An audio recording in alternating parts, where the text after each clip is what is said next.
क्या बाबर केवल आक्रमणकारी था या वो भारत में मुगल साम्राज्य का संस्थापक भी था? आइए आज इसी संतुलित दृष्टि से इतिहास को समझते हैं। सर, इतिहास में बाबर को सिर्फ एक आक्रमणकारी बताया जाता है, लेकिन क्या वो सच में केवल आक्रमणकारी था? बहुत अच्छा सवाल है। अगर बाबर को सिर्फ आक्रमणकारी मानेंगे तो हम इतिहास के एक बड़े हिस्से को गलत समझेंगे। चलिए आज बाबर को शुरुआत से अंत तक बातचीत में समझते हैं। सर, सबसे पहले ये बताइए, बाबर था कौन? बाबर का पूरा नाम था जहीरुद्दीन मोहम्मद बाबर। वो दो महान वंशों से जुड़ा था, पिता की ओर से तैमूर का वंशज, माता की ओर से चंगेज खान का वंशज। यानी उसके खून में ही शासन और युद्ध दोनों थे। सर, बाबर को गद्दी बहुत जल्दी मिल गई थी ना? हाँ, मात्र 12 साल की उम्र में। लेकिन ये गद्दी उसके लिए वरदान नहीं बल्कि संघर्ष की शुरुआत थी। उसने समरकंद पर 3 बार कब्जा किया, लेकिन हर बार उसे हारना पड़ा। यही हार उसे भारत की ओर ले गई। तो सर, बाबर भारत क्यों आया? 3 बड़े कारण थे: भारत की अपार संपन्नता, दिल्ली सल्तनत की कमजोरी और सबसे महत्वपूर्ण, दौलत खान लोदी और आलम खान का निमंत्रण। बाबर अवसर पहचानना जानता था और यह अवसर था पानीपत का प्रथम युद्ध जो 21 अप्रैल 1526 को बाबर व इब्राहिम लोदी के मध्य हुआ। सबसे आश्चर्य की बात यह थी कि जहां इब्राहिम लोदी के पास विशाल सेना और हाथी थे, वहीं बाबर की सेना संख्या में बहुत कम थी। तो प्रश्न उठता है, इतनी कम सेना होने पर भी बाबर कैसे जीता? इसका उत्तर 3 शब्दों में छिपा है: तोपखाना, तुलगमा पद्धति और रूमी युद्ध शैली। पहला कारण तोपखाना। सबसे पहले बात करते हैं तोपखाने की। बाबर भारत का पहला शासक था जिसने युद्ध में बड़े पैमाने पर बारूद से चलने वाली तोपों का प्रयोग किया। इब्राहिम लोदी की सेना इस तकनीक से पूरी तरह अनजान थी। जैसे ही तोपें चली, हाथी डरकर भागने लगे, सैनिकों में अफरा तफरी मच गई, पूरी सेना का मनोबल टूट गया। तोपों का प्रभाव केवल शारीरिक नहीं, मानसिक भी था। इस प्रकार तोपखाने ने युद्ध को शुरू होते ही बाबर के पक्ष में मोड़ दिया। दूसरा कारण तुलगमा पद्धति। अब आते हैं तुलगमा पद्धति पर। तुलगमा एक मध्य एशियाई युद्ध तकनीक थी जिसमें सेना को कई हिस्सों में बांट दिया जाता था। बाबर ने अपनी सेना को बाएं दल, दाएं दल, मध्य दल और तेज घुड़सवार टुकड़ियों में बांटा। मध्य से सामने से हमला किया गया और दाएं बाएं दलों ने पीछे से घूमकर दुश्मन को चारों ओर से घेर लिया। इस रणनीति से इब्राहिम लोदी की विशाल सेना घेराबंदी में फंस गई और संख्या का लाभ बेकार हो गया। यही कारण था कि कम सैनिकों के बावजूद बाबर प्रभावी सिद्ध हुआ। तीसरा कारण रूमी युद्ध शैली। अब तीसरा और सबसे आधुनिक कारण रूमी युद्ध शैली। यह शैली तुर्की की सेनाओं से प्रेरित थी। इसमें तोपों को लकड़ी की गाड़ियों से जोड़ा गया। गाड़ियों के पीछे तोपची और बंदूकधारी सुरक्षित रहते थे, दुश्मन सामने से हमला नहीं कर पाता था।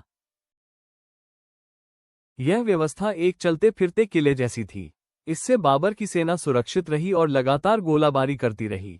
रूमी युद्ध शैली ने बाबर को रक्षात्मक और आक्रामक दोनों शक्ति दी। बाबर की जीत का कारण उसकी संख्या नहीं बल्कि उसकी रणनीति, तकनीक और दूरदर्शिता थी। तोपखाना, तुलगमा पद्धति और रूमी युद्ध शैली, इन तीनों ने मिलकर भारत में एक नए युग की शुरुआत की। इसी युद्ध के साथ दिल्ली सल्तनत का अंत हुआ और मुगल साम्राज्य की नींव पड़ी। सर, राणा सांगा से लड़ाई क्यों इतनी खतरनाक थी? राणा सांगा केवल एक राजपूत राजा नहीं थे, बल्कि उस समय उत्तर भारत की सबसे शक्तिशाली राजनीतिक सैन्य शक्ति थे। मेवाड़ के शासक राणा सांगा ने मालवा, गुजरात और दिल्ली सल्तनत को बार बार चुनौती दी थी। उनकी सेना विशाल थी और अनेक राजपूत सरदार उनके साथ थे। 1527 में खानवा का युद्ध बाबर के लिए निर्णायक परीक्षा था। पानीपत 1526 की जीत के बाद भी बाबर की सत्ता अस्थिर थी। यदि खानवा में हार होती तो दिल्ली में मुगल शासन का अंत निश्चित था। इसीलिए बाबर ने इसे अब या कभी नहीं कहा। बाबर ने यहां अपनी आधुनिक युद्ध तकनीक, तोपखाना, रक्षात्मक मोर्चाबंदी और अनुशासित घुड़सवार दस्तों का प्रभावी प्रयोग किया। इसके विपरीत राणा सांगा की सेना पारंपरिक वीरता और संख्या बल पर निर्भर थी। अंततः बाबर की जीत ने मुगल सत्ता को अस्थायी से स्थायी बना दिया। सर, क्या खानवा के युद्ध में बाबर ने जिहाद घोषित किया था? हाँ, ऐतिहासिक रूप से यह सही है कि बाबर ने खानवा का युद्ध से पहले युद्ध को धार्मिक भाषा में जिहाद कहा था। लेकिन इसे सीधे सीधे धार्मिक युद्ध मान लेना इतिहास को अधूरा समझना होगा। सर, फिर बाबर ने ऐसा क्यों किया? उस समय बाबर की स्थिति बहुत नाजुक थी। सामने थे राणा सांगा, उत्तर भारत की सबसे शक्तिशाली राजपूत शक्ति। पानीपत 1526 के बाद भी बाबर की सत्ता स्थायी नहीं थी। अगर खानवा में हार होती तो दिल्ली में मुगल शासन समाप्त हो जाता। इसलिए ये बाबर के लिए अब या कभी नहीं की लड़ाई थी। जिहाद का मुख्य उद्देश्य था सैनिकों का मनोबल बढ़ाना और सेना को एकजुट करना। बाबर ने शराब छोड़ने की सार्वजनिक घोषणा की, धार्मिक शपथ दिलवाई और युद्ध को नैतिक धार्मिक रूप देकर सैनिकों में बलिदान की भावना जगाई। यह एक मनोवैज्ञानिक और रणनीतिक कदम था। सर, इसका मतलब युद्ध पूरी तरह धार्मिक नहीं था? बिल्कुल सही समझा। युद्ध का मूल कारण राजनीतिक सत्ता और साम्राज्य की स्थापना था। धर्म की भाषा एक उपकरण थी, लक्ष्य नहीं। निर्णय तो आधुनिक युद्ध तकनीक, तोपखाना, अनुशासन और रणनीति ने किया। और खानवा के बाद क्या हुआ, सर? खानवा की जीत ने बाबर की सत्ता को स्थायी बना दिया।